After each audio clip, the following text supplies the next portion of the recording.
Welcome to The Graveyard.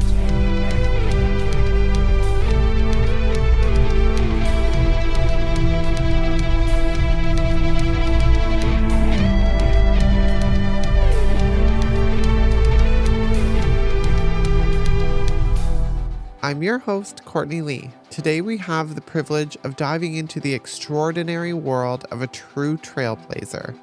He's a force to be reckoned with, a musician whose melodies resonate with the soul and a voice that echoes the spirit of authenticity. He's the lead singer of the explosive Canadian rock band The Clicks, a TV personality, and a queer and mental health advocate. Yes, I'm talking about the one and only Lucas Silveira. From chart-topping hits to breaking barriers, Lucas's journey is nothing short of inspiring. From the highs of his success to the challenges of carving his own path, Lucas has proven that art has no boundaries. So whether you're a longtime fan or just discovering his incredible talent, join us as we explore the untold chapters of Lucas's life, career, and the artistic landscape he's helping to shape. Get ready for an intimate conversation that goes beyond the notes. Please help me welcome to the Graveyard, Lucas Silveira. Hi, Lucas. Hello, Courtney. How are you? I'm so good. How are you, handsome? I'm good. Now that you called me handsome, I'm even better. You are handsome. You're a fucking rock Oh, star and you're so motivating. I'm so glad that you're here. I have so much to cover with you because your story is just profound. And the way that you show up and your authenticity and the way that you talk about mental health and the vulnerability that you share in that is just astounding. But I don't know how to dive into all of these things because some of them are heavier topics and they're ones that you speak openly about.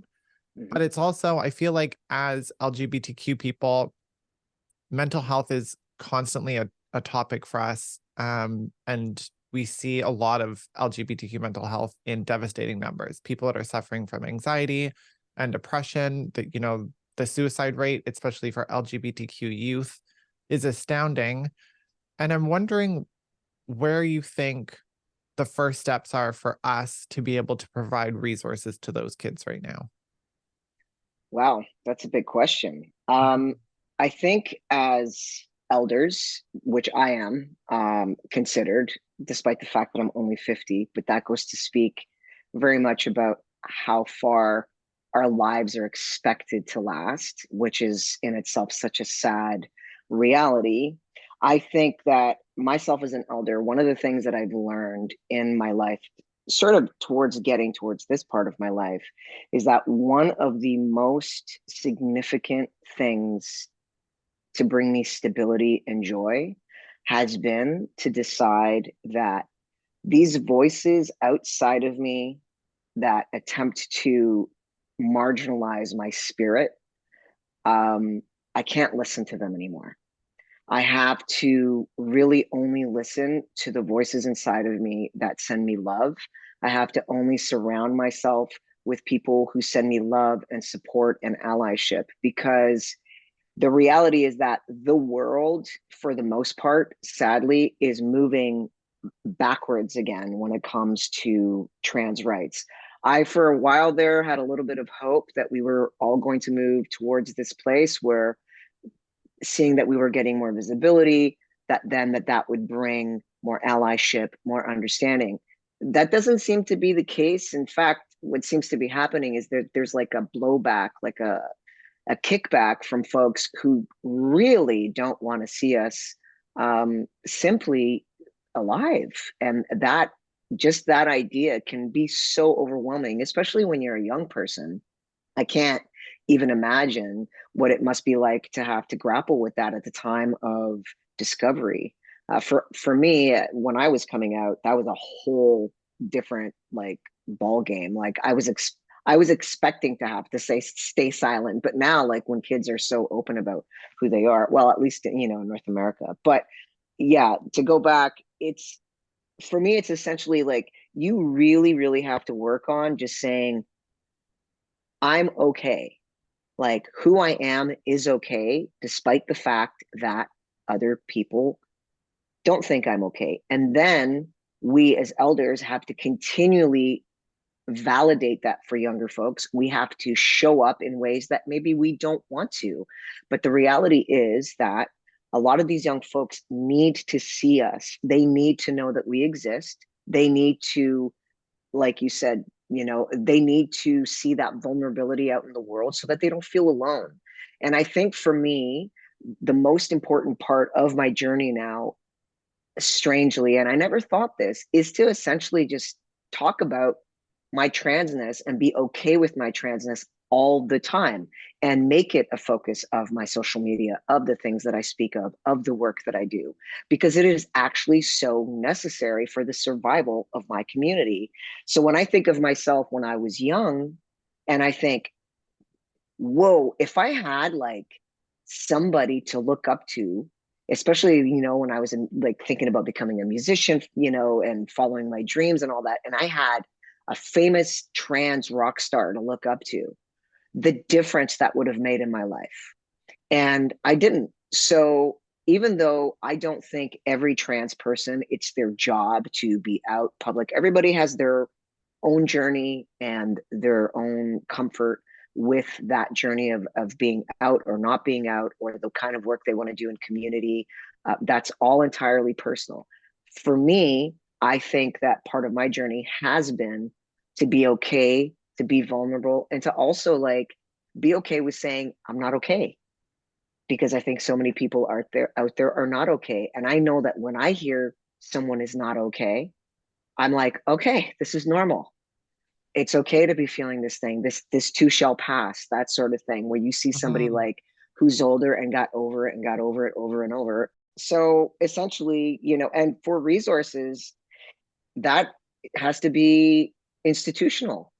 And unfortunately there are people in this world who don't want to see us, especially right now in Canada and in the United States, who do not want to see education, acceptance, and protection of trans kids.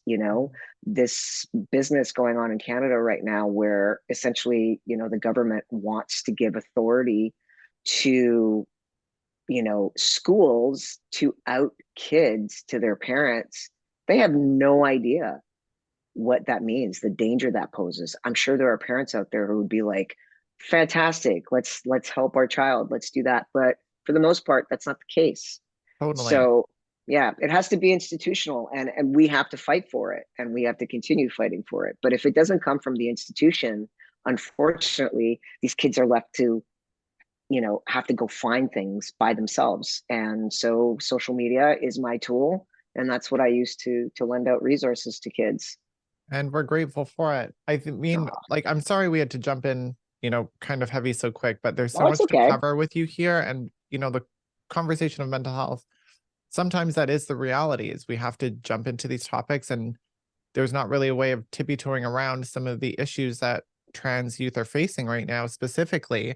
And you have to jump in and start having these hard conversations to provide awareness and hopefully help create some safety. And if we're not, necessarily creating safety right now in this moment for them, showing them that there are people that are trying to pave the way to create safety for them and offer them some inspiration and solace in the fact that there are individuals out there fighting for them when it feels like, I'm sure a lot of them feel like they're alone. And you talk Yeah. about being a visible trans rock star. And it's funny because my partner, Cass, who's also a musician, that's what you were for him when early in his transition. He just found so much motivation and inspiration from you. And you were that person that he could look at and be like, holy shit, this person is just like me and doing what I want to do. And that means that I can do it too. So I'm really grateful for the gift that you've given him because he is an incredible musician and he's following that career path and he's so incredibly talented. And had he not found you living in a world where you don't have any representation, I don't know if he would have the confidence that he does now. So we're both Oh, very grateful to you. You said in an interview with CBC Arts that you take a lot of inspiration from Jim Carrey and he helped you redefine your spirituality. I think when Radio City Hall, he said something about the fact that he was miserable and everything he was doing was an illusion that he didn't really want. And I feel like as trans people, specifically in my experience, I almost had to redefine what that meant for me too, because there was like an illusion of this gender binary that I wanted to achieve in public. Like I wanted people to see me as a girl. I wanted to be called a girl. I didn't, and early in transition, I'm like 6'1". I'm tall. I had short hair. I was a very masculine looking female at the time. And I feel like I got caught up in this illusion of what is femininity to me and how is that being perceived by other people. And I took it so far that I started losing core elements of myself to try to be perceived as a woman by other people. I strayed away from an edgier punk look, which was, me majority of my life growing up, because that was almost seen as masculine. I stopped doing things that I like, going out with family on ATVs and like stuff like that. I would only do with really, really close family, but it wasn't something I was posting about or sharing because, again, viewed as like masculine, and just wearing like these dresses and everything. And I stopped feeling authentic to myself, and I had to like redefine what that meant for me. Did you find that you had a similar experience when you transitioned? Because you transitioned really publicly, obviously, um, throughout your music career, and the clicks were taking off, and you openly transitioned through that process. Were you Mhm. feeling an added pressure on how to present yourself? 100%. Everything that you said there completely resonated. I remember one of the most um, bizarre moments of when I first came out within my transition, because at first I planned on going on testosterone, and then I got the reality call that apparently folks like me couldn't do that because testosterone was going to ruin my voice, etc. That was the story back then, and it was a very true story according to how we were being treated with hormones, these really high doses. But I remember I came out, and I remember having to sort of settle into this world. It was 2005, 2006. And I'm sitting there, and I remembered, which I'm doing right now, actually. I was sitting there with my legs crossed watching TV. And I looked down and I went, oh my God, I have to like not sit like that. There was this voice inside of me telling me that's not masculine behavior. But because of who I am, which is like F this, Mm, that's hmm. sort of like the attitude I've had my entire life when I'm like, this is so dumb that these are the expectations that people will have of this. I said, that's so ridiculous that I'm actually having a conversation with myself in private about what is and isn't masculine Mm, and whether or not crossing your legs is. And so that was the beginning of my sort of like construction and deconstruction of what masculinity meant to me. And unfortunately, at the time, there was this toxic masculinity within the cisgender community was there very much so. But there was also, unfortunately, some of that happening also in the trans male community. And I remember being told, hey, if you want to go to a support group, there's one at this community center here in Toronto. And I was like, okay, I'll go. And then I went, and all the guys that were there were on testosterone. And I started feeling this vibe like, I don't feel like I'm very welcome here. And I started realizing that they did not see me as a trans man because I had chosen my voice and my career over my presentation. And that to them was apparently wrong. And what ended up happening as, the more well known the band got, the more public I became about the transition, was then I started to get emails and, private tweets or public tweets and messages on Facebook and whatever, or they would just email my manager and say things like, Lucas is a horrible representation of the trans community, you can't be going out the way, like, you're confusing people by telling people you're trans and not going on hormones, and if you were actually a trans man you would take testosterone and you would choose your masculinity over your voice. And I was like, wait a second. I just came from the belief that I am in danger and being hated on by these cisgender people who we did not even have that term at the time, you know. Um, it was just, men, women. There was no cisgender. That term didn't even exist at the time. And all Mhm. I remember thinking was, I come from this world where I feel so unsafe for being who I am. And now I'm in the trans world and out and open. And now I'm being told that I'm not being trans the right way. Mhm. And that was like a big surprise, which again started bringing this question of like, what does masculinity mean? And and throughout my transition, there's actually been some really like sort of hilarious moments that have, made me so aware of how our behavior within masculinity and femininity is so policed.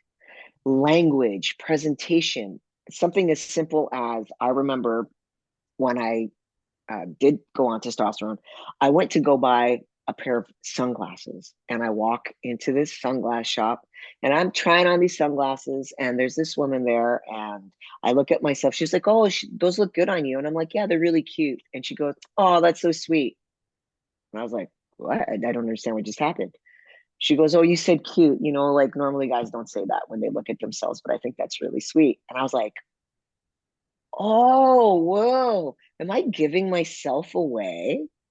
Is this like me outing myself as like a trans man if I walk in here and I don't say things like, 'Yeah, I look pretty cool'?" I don't know. Like, what's a guy supposed to say? Right? I Right? wish more guys would call themselves cute. They And I should. remember, I know. And it was another conversation that I had with a very good friend of mine who was like the best, my friend Carl, who has seen me through thick and thin. He's known me since I was 14. He saw me through being like identifying as a cisgendered straight girl to the lesbian to trans. He's been there the whole way. But I remember Mhm. talking to him about, the word passing and what it meant, and him being very curious about what that meant. And one day I was hanging out with him and his daughter, and his daughter did something, and I said, "Oh, that's so adorable." And he was just like, can I talk to you about something?" And I was like, "Yeah, sure." And he's like, "You know that thing you were talking about passing?" And I was like, "Yeah." He's like, "Guys don't say adorable. So if you want to pass, maybe you shouldn't say that." Wow. It's Right. just But I know. wild.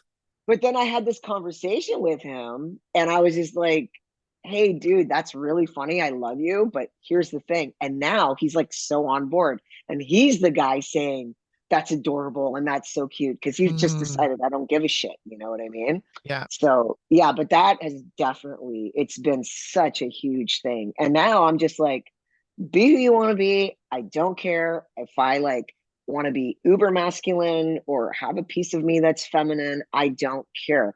Whatever Totally. feels like me is like me. And I know I get flack sometimes too from like, it's this weird thing that happens sometimes within the trans and queer community. A lot of trans men sometimes, like not a lot, but some trans men choose to go a little bit like, towards what their reality is, which can be a little bit more in the feminine category. I happen to be read as like for folks who don't know who I am read primarily as a cis heterosexual male. Mhm. It's just what I'm read as. And then what happens in the trans community and the queer community sometimes is I get flack for that because I'm not being queer enough. So, like on days where I dress like this, like I just look like some like, skater dude walking down the street. And I feel like there's like this push and pull of what I'm supposed to be in. But I've decided that I can't listen to any of that. I am who I am. This is who I am. This is me at my most authentic. And whatever I want to do that day, that's what I do. If I want to Totally. like, that's it. And And it doesn't mean I'm less than who I am. that's part of breaking down how we've gendered everything. Like even the word Yes. adorable, like the fact that that was placed into, oh, that's not masculine. Like that just doesn't, it's just so fucking stupid. And I felt that in areas of my life in earlier transition. And I gotta say, like, when we're speaking about our community, we have a lot of room for growth because I have Mm-hmm. felt some of the most pushback in my life from other trans women that make it feel like they kind of think they're better than, or they pass better, or they, and I hate the word pass because I don't Yeah, think, passing is a privilege, and it is something that if you have the ability to pass and you're living a stealth life can offer some safety. And I don't judge those people that take that opportunity because it is fucking terrifying to live as an out trans person right now. And that's just the for truth. sure. Yep. But the word passing for me is like a prejudice against those that are seen with more masculine features, or, and a lot of the time in trans women that I know that are dealing with more masculine features, it's something that they also have their own complicated issues about within themselves. Mhm. And then it makes it almost like this um like level of transness of like, oh, if you can pass and you're pretty and guys like you, then you're this presentable trans woman. I think it's just such fucking bullshit. Mhm. But when we look at our community, there's so much interbullying. And like you said about your voice, like I just had Mickey Ratsula, who's another trans musician, on the podcast, and they were talking about their experience and not wanting to take testosterone because they were nervous about it changing their voice. Mhm. And that should never have to be something that you look at other trans people with and you're like, oh, you're not trans enough because you're not doing this. Like, anyone's transition is 100% theirs and up to them. And I think, Oh yeah. there's also trans people now saying how non-binary are not trans because they're not transitioning to another binary. And like, I think there's so much divide being created within our community. And it's really sad. Like, I've had older gay men come up to me and say that I'm disgusting because I wanted to chop off the best part of me and I'll have nothing to offer the world without it. I've Dear had God.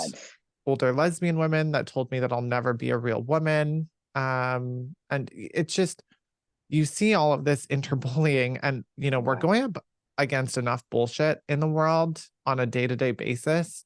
And we're already seeing headlines constantly of trans people taking their life or being murdered, and it's extremely defeating. The last thing we should be battling is each other. If anything, I that should be our safe space, and that's what the LGBTQ community was supposed to be. And that's why these communities in Toronto and Vancouver, specifically talking about Canada and our little neighborhoods, that's what they were supposed to be, was safe spaces for everyone to feel welcome and cherished and loved and respected, and where we can educate and feel free to educate and be ourselves. And it's slowly dismantling this belief of what gender is and who's trans enough and what queer ideology is accepted and not accepted, because it's not leading us forward. We have enough of the world to battle. If we're battling ourselves at the same time, we're never going to come out of it, you know? 100%.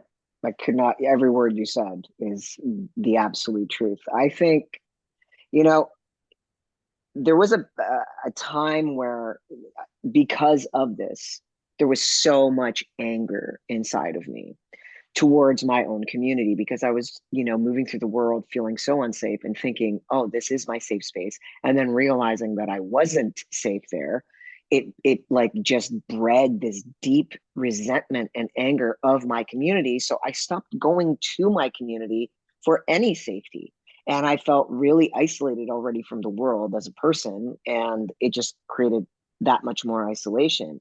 And I think now, as I've gotten older, one of the things that I have discovered, and it helps me feel a little bit better, and I know this might sound weird, but I have a specific kind of empathy towards the trans and LGBT community when they behave like this. Because what I started to understand is that, I'm sure you've heard this saying, hurt people hurt people. Mm-hmm. And I think so many of us feel so disempowered. We feel so like pushed away by either family, friends, from being normalized as folks who can be like romantic partners, all of those things. I think that if you are not guided emotionally through your life, as most of us are not, we are given like secondhand intergenerational trauma and ways to understand our feelings and behaviors that have nothing to do with being healthy in ourselves and in our minds. So what ends up happening is we end up taking these models of behavior, of psychology, and we morph them right back into the normalized ways of being. Except what we end up doing is we end up attacking ourselves instead of people outside of our world, because we just want to feel maybe a little bit of power because we feel so disempowered.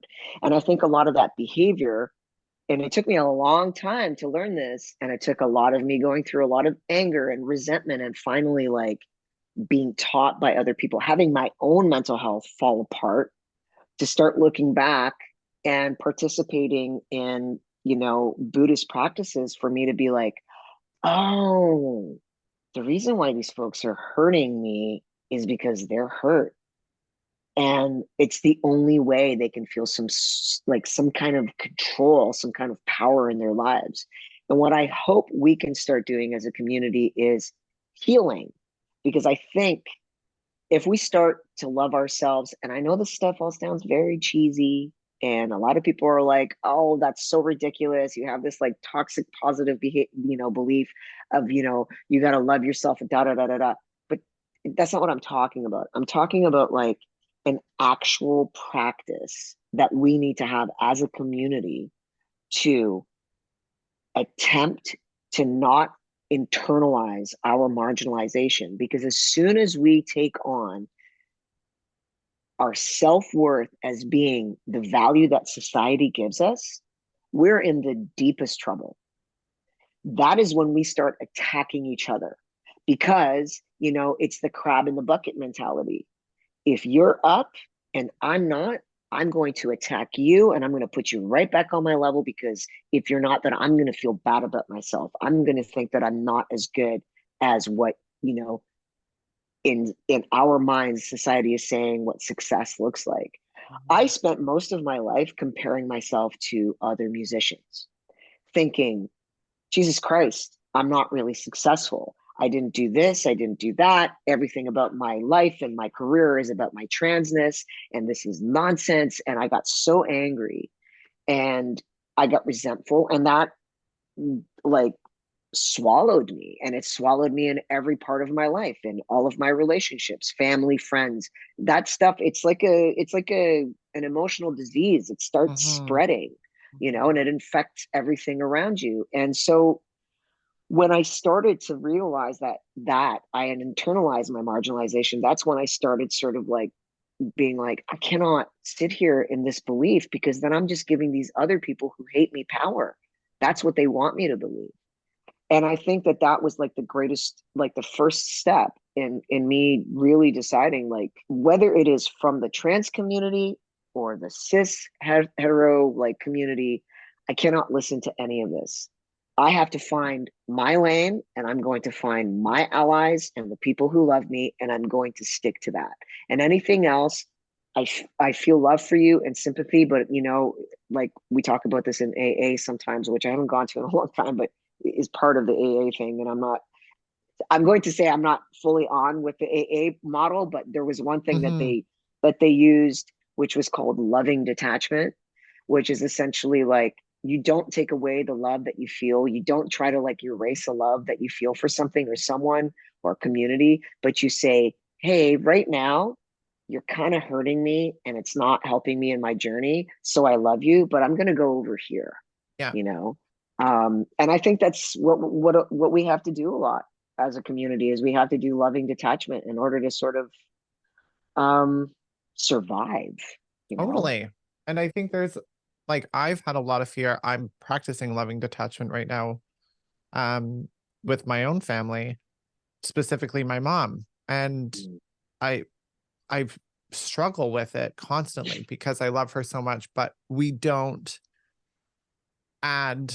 value to each other's life right now, and it's very tumultuous, and there's such a lack of understanding of each other from both of us. And I can take responsibility in my parts, but I struggle because I was approached to write a book, and part of my story talks about obviously growing up with my mom and some of the things that are maybe not so favorable that Mm, impacted my life. And for me, I never want to embarrass her, and I never want to do anything that would hurt her feelings.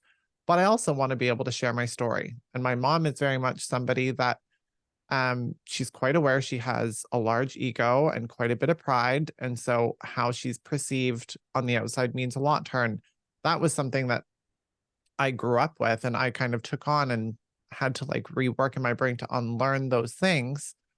And so because I've unlearned them, me and her are very different people now.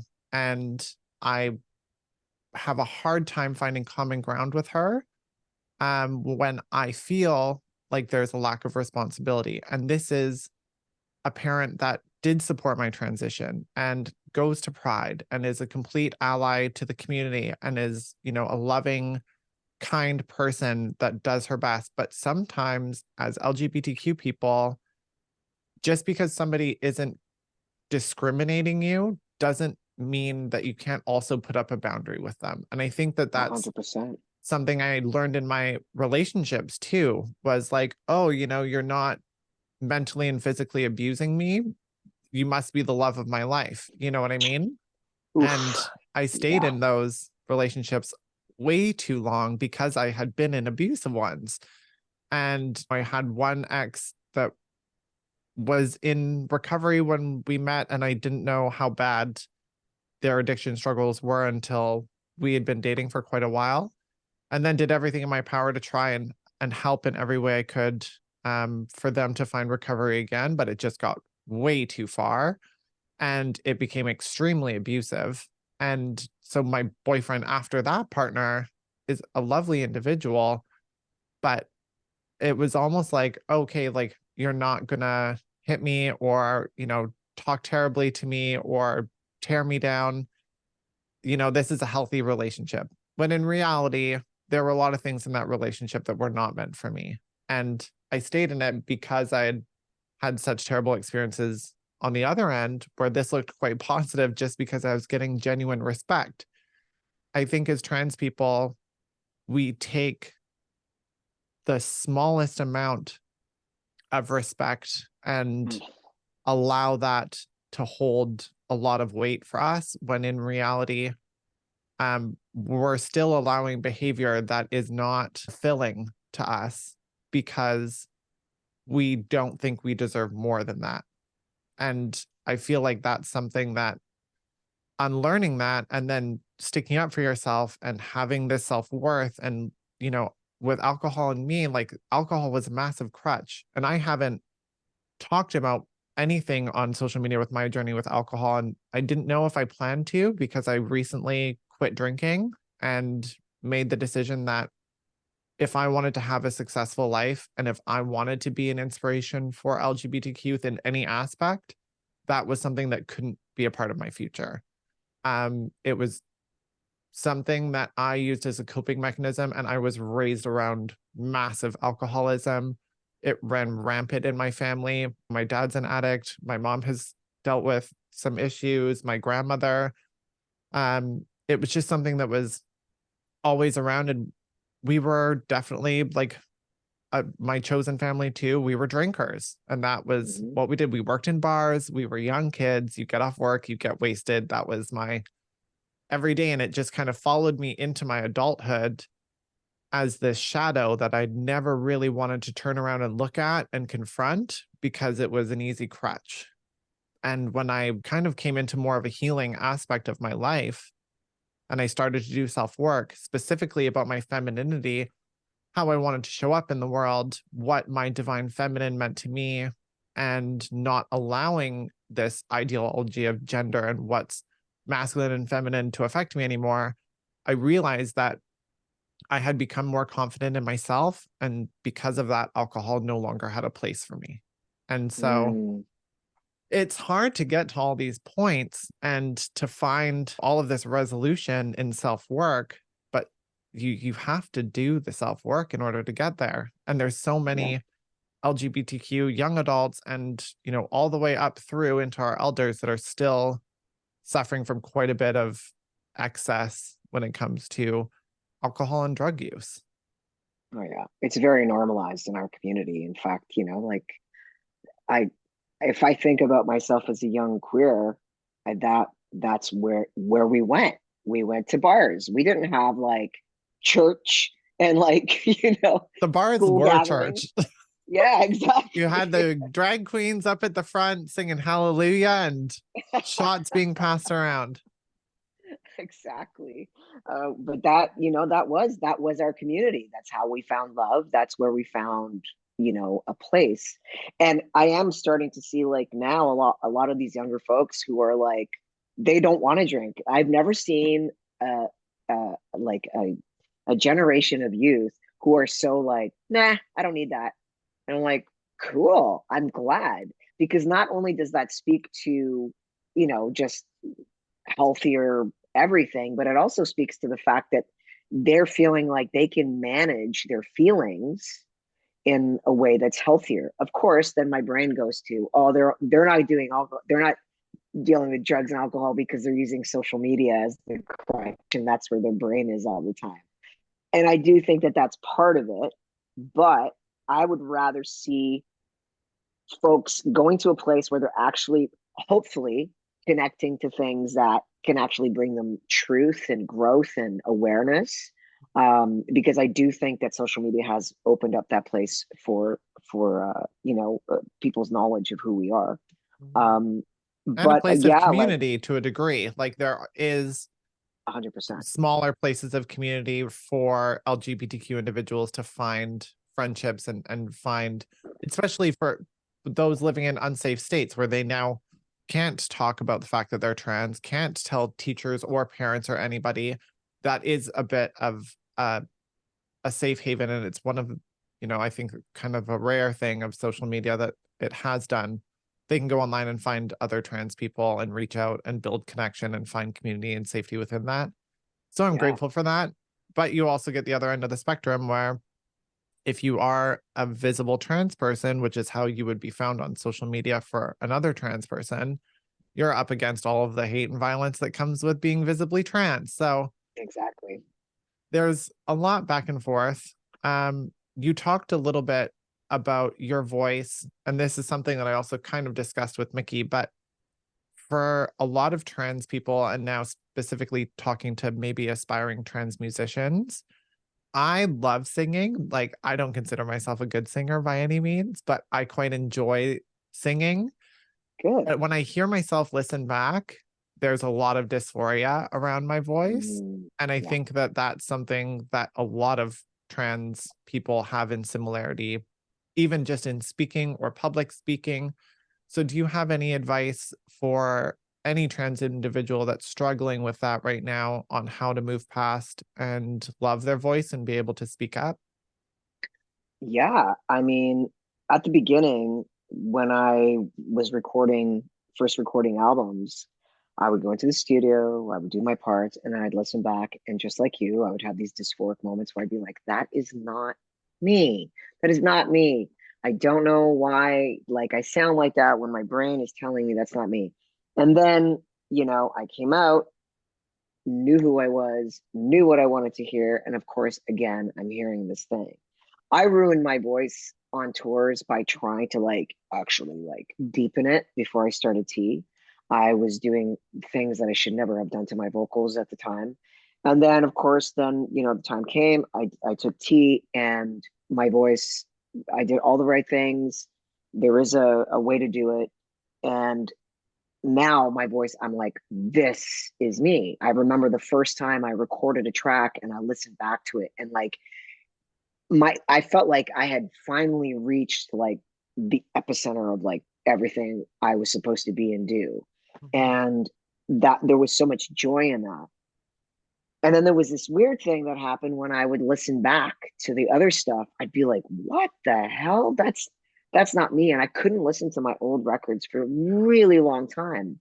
And recently I started listening back just to be like, there's a lot of people coming around being like, I love that album. And, people having it on their Spotify, like top like 10. And I'm like, this album's 17 years old. Like, how is it still on somebody's Because it's Spotify? So I'm like, amazing.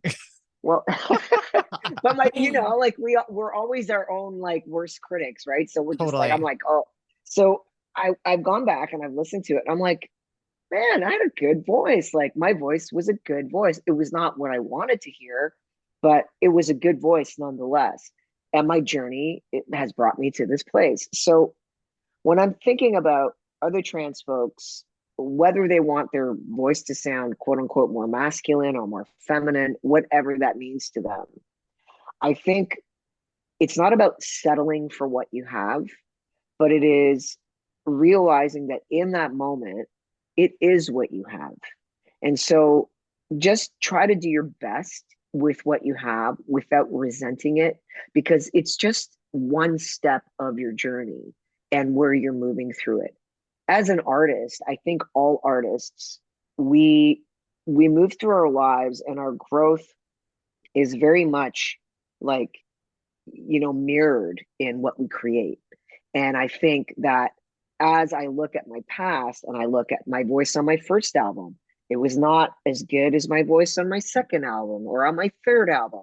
And just that evolution. And now, I'm 50 now and I'm starting to feel my voice change again. And it's something that's been strange for me because I'm like, oh, I feel like I have to practice more or I have to put, and I saw my vocal teacher at this at a show of T. Thomason. I don't know if you know who he is. He's this like fantastic trans male singer. He just got Hmm. signed to oh my god, how am I forgetting? Six Shooter Records. He's gonna put out an album, I Amazing. think, next year. He's a friend of mine. He's such a lovely guy. I mentored him like through his vocal transition, and like told him how to do it, and he sings like a bird. He's like an amazing singer now. But we all go through this thing where we're like, but as trans people, we just kind of remember that our journey is going to sound different. It's going to look different than it would for a cisgender person. And part of that journey is that our voice sounded differently once, and maybe it sounds different now, or it comes with this like radical acceptance that what we have, whether we decide we go on hormones or not on hormones, or I know with trans women sometimes and people who are trans or like femme, they want a higher, sounding voice or whatever. And Hmm. whether it means like they train their voice to sound like that or not, you're still who you are, despite what other people think you are. I was a man when I recorded the album Snake House. I was a man when I recorded the second album, like the other Clicks album, Dirty King. I was a man. Did I sound like a man to other people? No, probably not.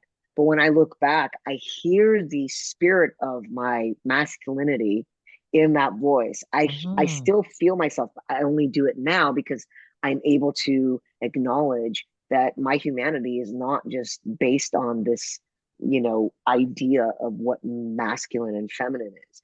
And honestly, like there are people like, for example, one of my greatest heroes who is a trans woman, which is Laura Jane Grace. I love her to bits and I listen to her music, and I know that there are people in this world who will be like, that doesn't sound like a woman to me. All I hear is a woman. Hmm. That's all I hear. I listen to her old stuff, like before she transitioned, and all I hear is a woman. I don't Hmm. hear high pitch, low pitch. I don't hear any of that. I hear that's Laura. That is this beautiful woman who is like epic. She's an amazing singer. She's an amazing songwriter. And I hope that there are people out there who are trans who understand that there are people in this world that see them despite their gender dysphoria with that part of themselves. Oh, There I are. love that. And it's so true. It's something that I kind of, it's funny for me because before transition, it was always like, oh, you sound so feminine, like blah, blah, blah. And I wasn't a feminine presenting person at that time. And then I transitioned. They're like, oh, you sound kind of masculine. I'm like, fuck you. You just can't win with these people, honestly. And I Yeah. think I saw a video. It's I think it true. was Lauren Sundstrom, who's also a Vancouver-based trans woman that is a massive advocate. And I think she said something along those lines in a video. And I was like, okay, it's not just me. It's always Oh like no. there's people, they're always going to find something with you. If it's, pre-transition for me, it was I was feminine, I was gay, I was, called all these massive names. And then post-transition, it's like, oh, you're masculine, you'll never be a real woman, you'll never fit in. It's like, I'm never going to please you. I just don't fucking care. Exactly. Thank I'm going you. to own my, and that Yeah. was kind of my neck tattoo for me. That was like almost the moment you were talking about when you crossed your legs, where I had stopped getting tattoos. I had stopped getting anything that could be viewed as Mm, masculine, which I love. Like I love tattoos. I love an edgy looking, yeah. more alternative style. That's who I was. And then I strayed so far away from it because I was like, okay, it's not feminine and I'm in business. And now I need to be business presentable and blah, blah, blah. And this white hetero cis norm fucking narrative playing in my head constantly. Yeah. And it wasn't until I took a step back, took a small break from work for a minute during the summer, and just went to the coast and spent time with my partner and our best friend, both beautiful healing energies that are so accepting and so safe to be yourself around, where I got to sit there and look at myself and be like, holy fuck, I'm not even living life for me anymore. Like everything I'm Mm, doing is not authentic and I need to dial everything back. We need to put brakes on everything that we're doing, including me and my image and like what we were going for. You have like lookbooks and presenting and analytics and all of this stuff that you're trying to keep consistently for social media and for branding and blah, blah, blah. And I was like, I need to unlearn everything that I've learned over the mm, last year about all of this because it's not me. And I have to go back. And the neck tattoo for me was that moment of fuck you. This is for me. I don't care if it isn't professional for you. I don't care if it's masculine for you. I don't care if it's, whatever. This is yeah. for me. And it's my reminder every day that I show up how I want to for myself now. And I redefine whether that is me showing up in my beautiful divine feminine off-roading or going quadding or, whatever that is, or showing up in a massive business presentation with high executives and having big conversations.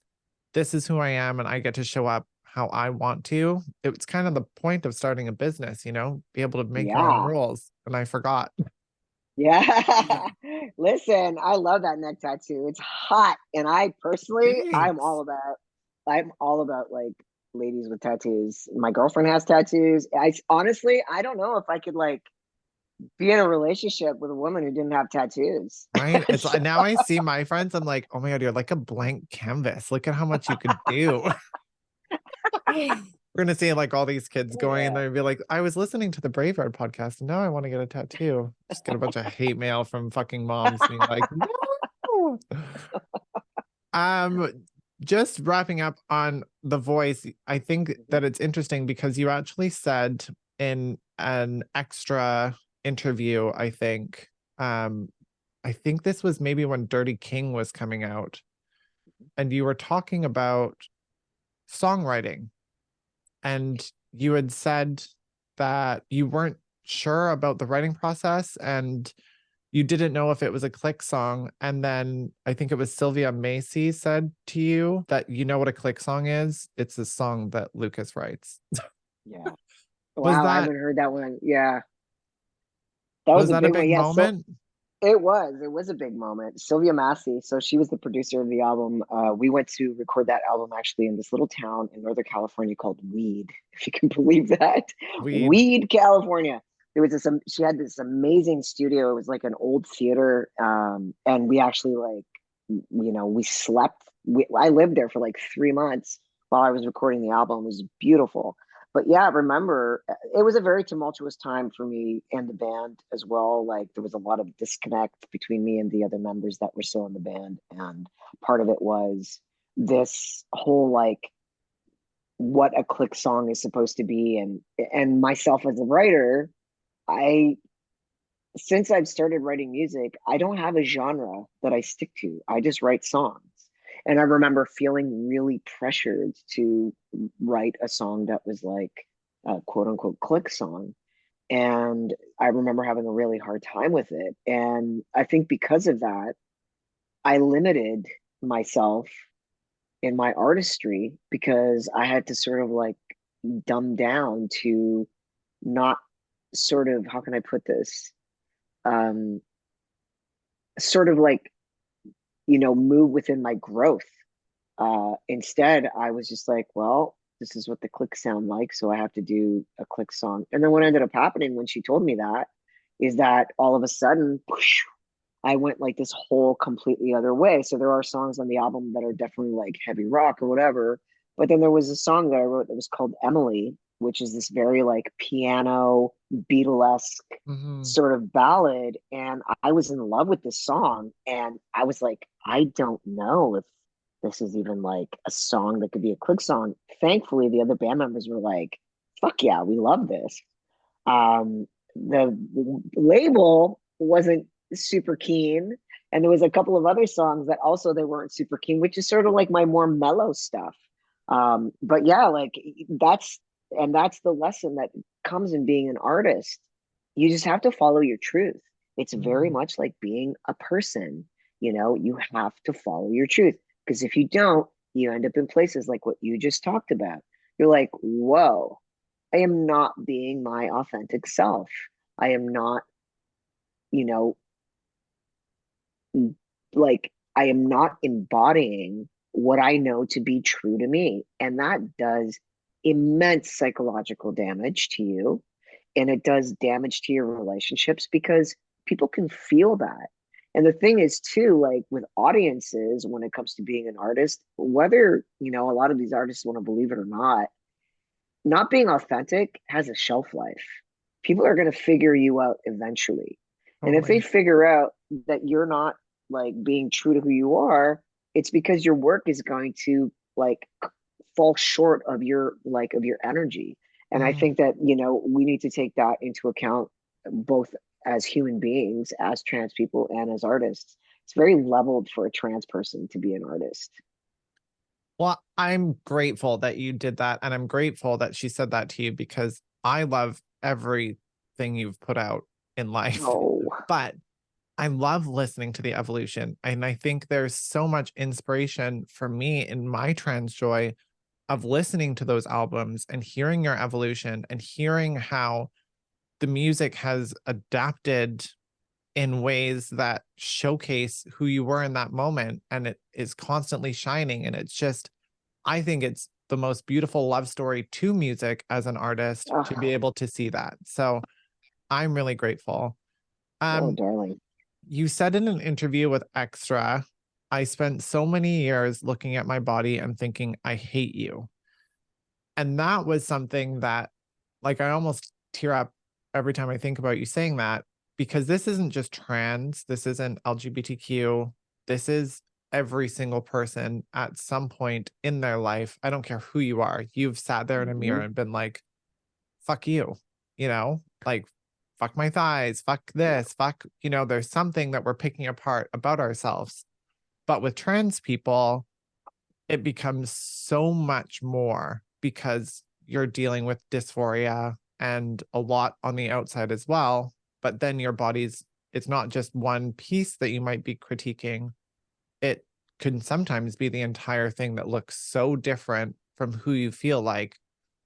When you said that, do you remember what it took for you to get over that feeling or to find a little bit more acceptance, or any advice for people that are looking in the mirror right now and thinking I hate you and how to show their body more love?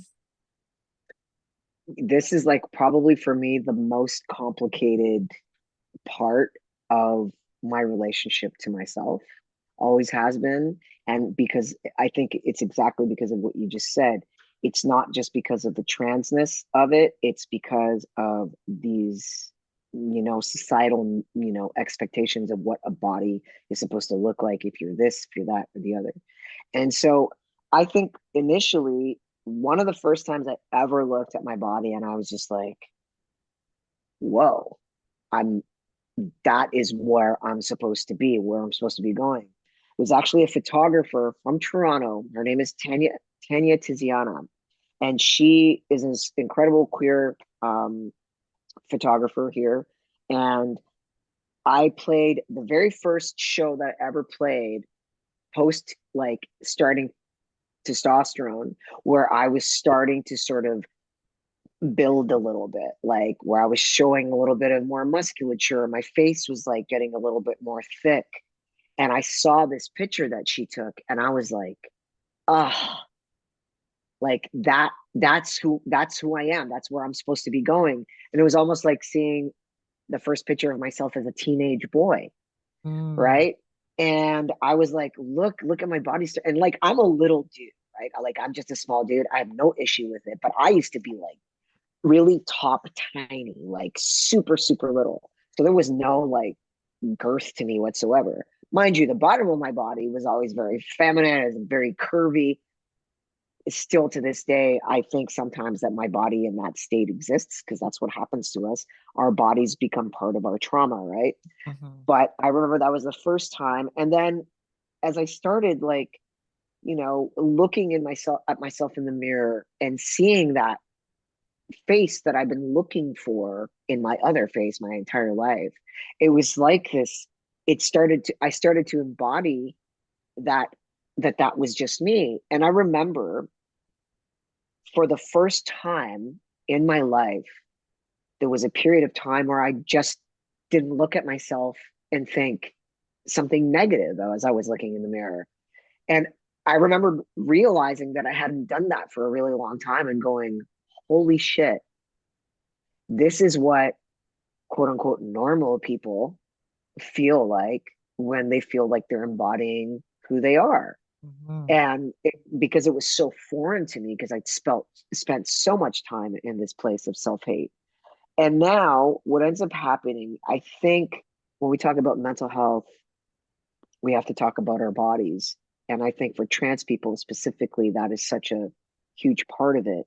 And so when I say that this is like the piece that I've always had the most difficulty with my mental health, it's been one of the great pieces is that when I have a part of my body that I gain a little bit of weight on that is completely like, acceptable because all bodies are acceptable.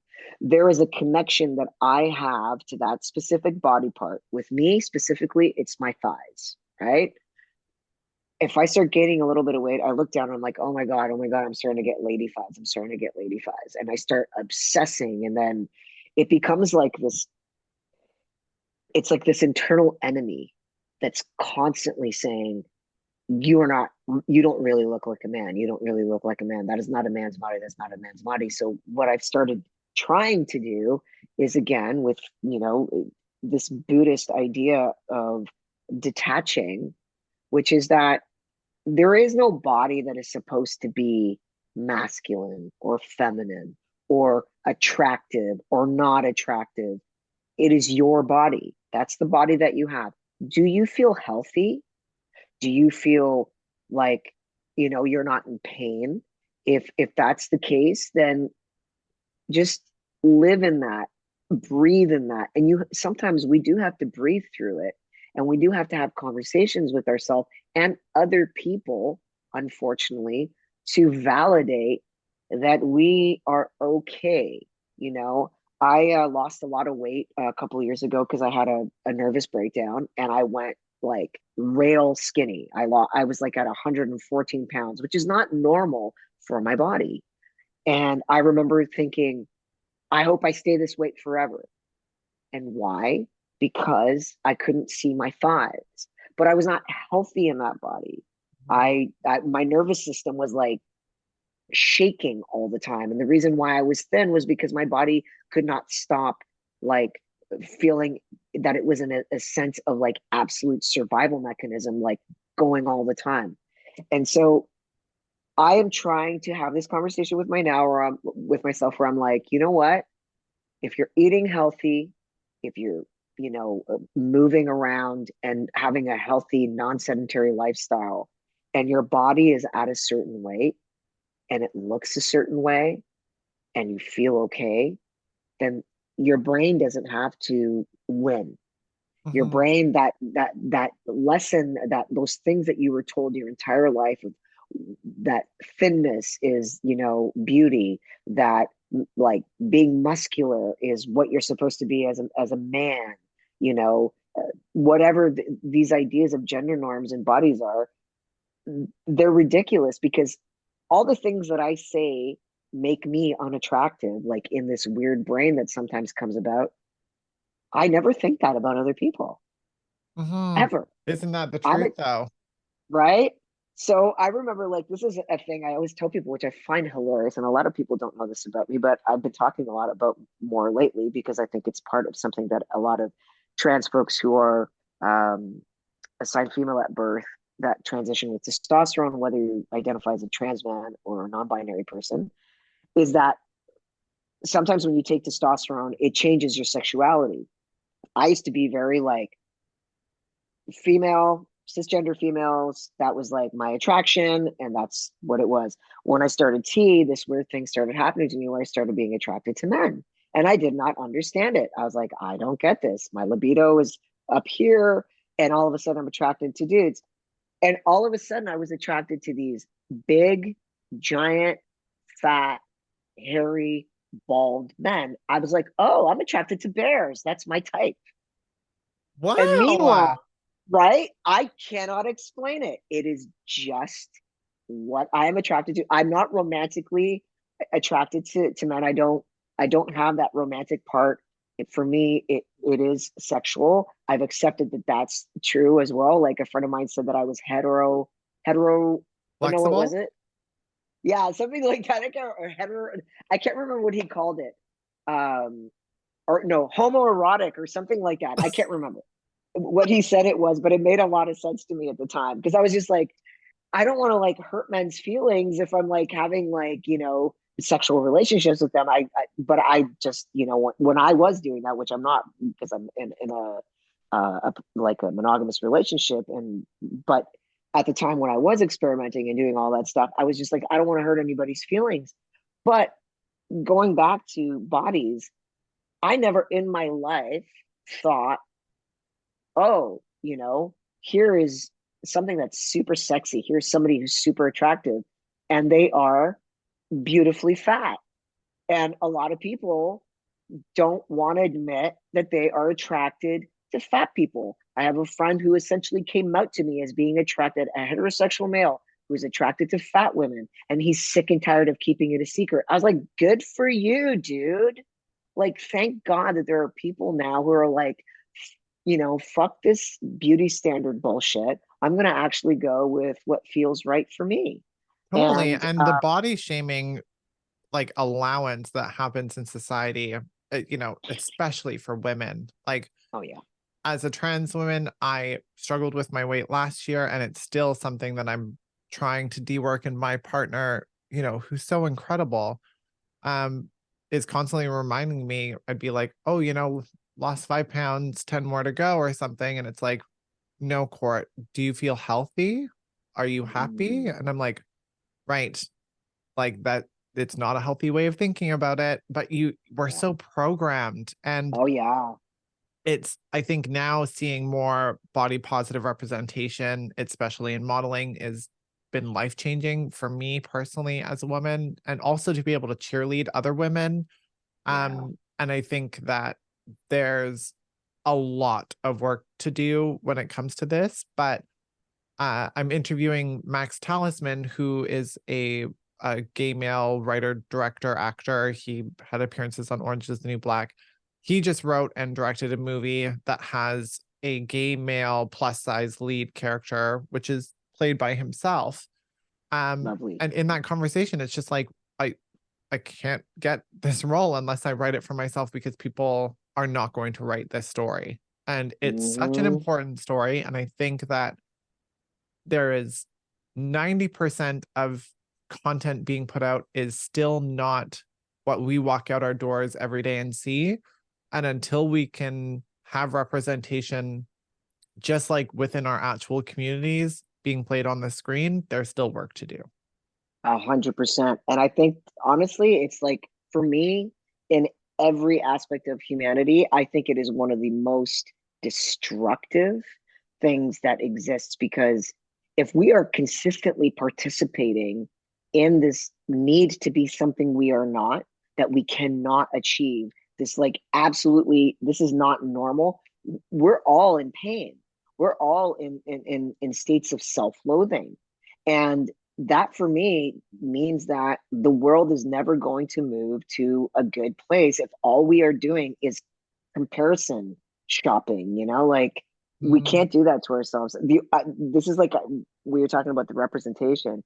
The first time I felt like I had a quote unquote normal body was when I was watching the show Transparent. Do you remember that show? It was very short lived because of it was like probably the very first like older trans woman, like it was a story of an older trans woman who had transitioned, and Mm. I think it got canceled because the lead character, unfortunately, a cisgender white man, got accused with some sexual predatory nonsense. But when I was watching that show, it was like dudes with pot bellies and girls with thick thighs, and I was just like, I remember walking away from watching it and being like, oh, this is what normal looks like.